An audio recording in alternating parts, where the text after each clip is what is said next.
In 1971, Timothy Leary had an epiphany during a tarot reading that utilized a set of cards designed by Crowley.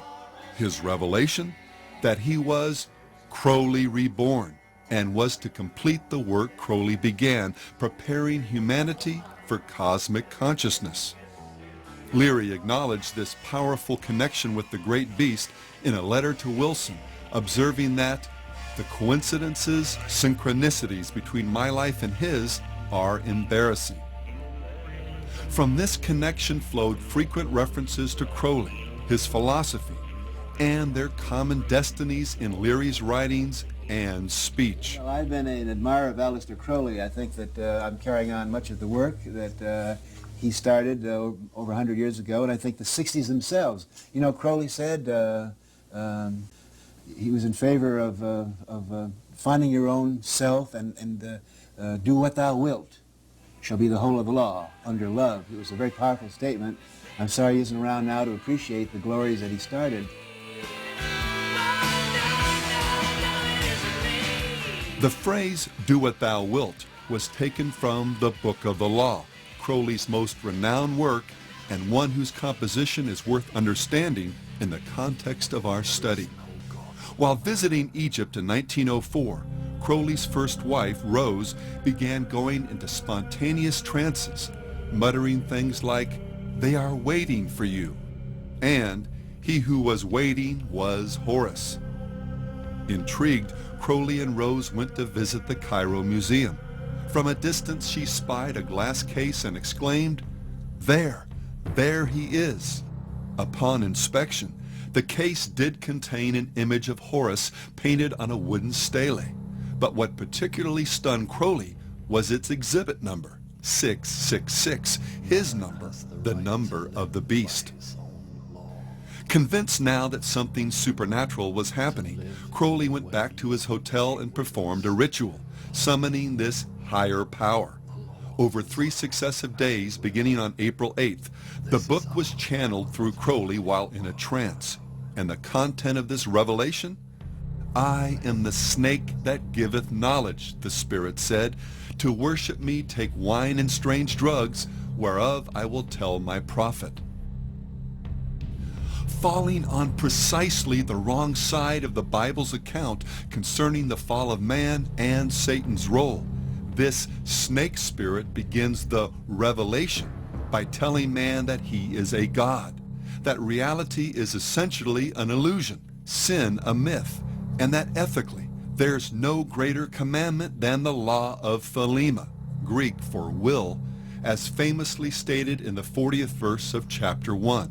Do what thou wilt shall be the whole of the law. We do what we want to do when we want to do it.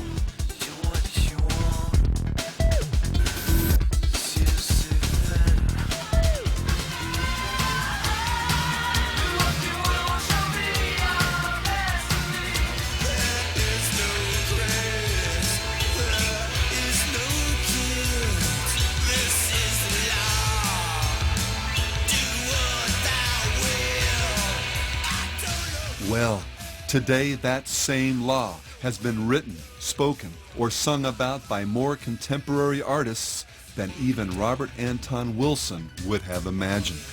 John Lennon, Jim Morrison, the Black Crowes' Chris Robinson, and Marilyn Manson have all trotted it out in one form or another as words to live by. Harry Smith inserted it into the original handbook that came with his renowned Anthology of American Folk Music. It shows up in songs by Mudvayne,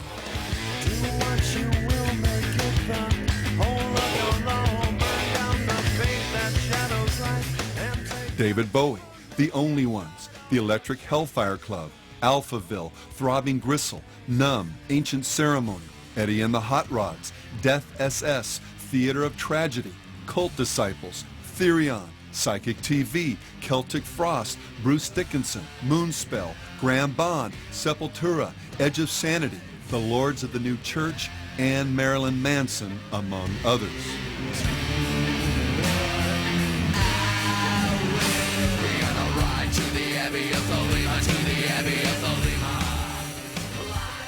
The band 311 not only uses Crowley's Law as a lyric, the bass player had it tattooed on his leg, as well as Crowley's Tree of Life design on his back. Punk band Unwritten Law had Crowley's Law written on their concert t-shirts. I'm closer to the golden dawn, immersed in Crowley's uniform of imagery. Among rock artists who have studied and embraced aspects of Crowley's magical system, Daryl Hall, Sting, Coil, and Killing Joke, among many others, could relate at some point in their careers to Bowie's comment, "My overriding interest was in Kabbalah and Crowleyism, the whole dark and rather fearsome netherworld of the wrong side of the brain." Director Donald Cammell, the man behind the underground film Performance, used to enjoy telling friends that, as a child, he would sometimes be bounced on the knee of the wickedest man in the world. Significantly, the film starred the Stones' Mick Jagger and Anita Pallenberg, herself a devoted occultist, and explored nihilism and insanity through the metaphor of rock and roll. The only performance that makes it, that really makes it, that makes it all the way, is the one that achieved madness, right? Cammell also played the role of Osiris in Lucifer Rising, the film by another Crowley devotee, Kenneth Anger. Anger directed and produced a number of occult films that utilized the talents of rockers Marian Faithfull, Mick Jagger, Jimmy Page, and Bobby Beausoleil, another Crowleyite who was later convicted of murder in relation to the Manson cult. And Led Zeppelin's Jimmy Page's fascination with the great beast is so notorious, it rates its own link on a website dedicated to Crowleyana. From studying magic as an adolescent, purchasing Crowley's old house, buying an occult bookstore and naming it after a periodical Crowley published, inscribing Do What Thou Wilt onto the runoff vinyl for the first pressing of Led Zeppelin III, even acting out rituals on stage that look an awful lot like those described by the Beast in his, quote, instructions to his magical order. Page meant it when he said, "I've employed his system in my own day-to-day life." While few artists have shown the same level of dedication to Crowley's life and philosophy as Page, or the members of Coil, or any number of satanic metal bands, there's one sense in which Crowley's legacy has become central to the spirit of most of rock and roll. We'll discuss this in more detail in Part 8 of this series, but for now understand that his primary message was simply, find your true will and then do it. Thou hast no right but to do thy will. Do that, and no other shall say nay. Every man and every woman is a star. Which, when you boil it down, really means There is no God but man. this is not to say literally that there's no God. Satan knows there is, as do all men, if but just deep in their hearts. The crux of Crowley's demonic creed was just that each individual has no higher authority than their own will, that we are free to live life as we please.